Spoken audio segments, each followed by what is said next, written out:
عايزة احكي لكم بقى عن موقف كده غريب حصل معايا النهارده. واحد بيجح جاي ياخد الحقن وربنا يهديه ويغور يمشي. لا، يقول لي جوزي انا مرضاش اجني ممرضة في داري.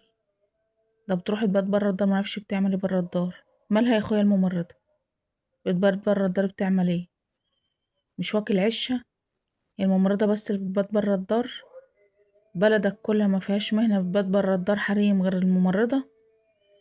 مالها الممرضة؟ الممرضة دي غلطانة إن هي تفتح بيتها لواحد يكون جليل الذوق وجليل الأدب. الهدف يا جماعة، عايزة أقول لكم إن انتوا حرام تبقوا قاسيين على الناس بالمنظر ده. انت ما تعرفش الكلمة دي ممكن تعمل ايه، الكلمة دي ممكن تخرب بيوت. افرض هي ربنا ميسر لها حالها ومقضياها كده وعايشة، انت كلمة زي دي مش ممكن تخرب بيتها؟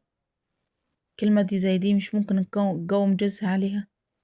مالها الممرضة؟ انت تعرف تعيش عيشتها الممرضة دي؟ تعرف يعني ايه واحدة تبات برا بيتها بالليل، برا عيالها، سايبة عيالها؟ انت دفيان بحضن مراتك وعيالك.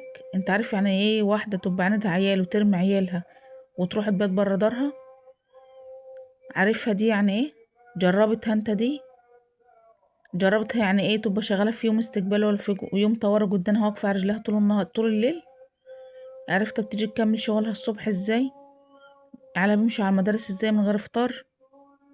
يبقى عندها بنت ولا اتنين ولا تلاتة، اللي عيال تروح بكداشة جت كده المدرسة مش لاقيين حد يسرح ولا حد يفطر ولا حد يعمل سندوتشات.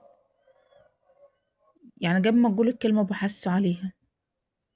يعني عايزة اقولكم الفلاحين فيهم مميزات كتير ولكن فيهم عيوب كتير. من ضمن عيوبهم بحتفوا كده، تحس ان يبقى الواحد قاعد كده بحد في وشك الجراس الجل وهو بيتكلم.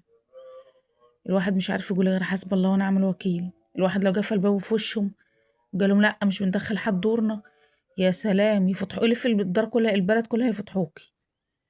ده مرت فلان الفلاني ما بترضاش تدي حد، ده نفسها كبيرة وجعيسة وصفاتها ونعت، فضحنا دورنا، تحرجوا ده ونجموا جزاتنا علينا.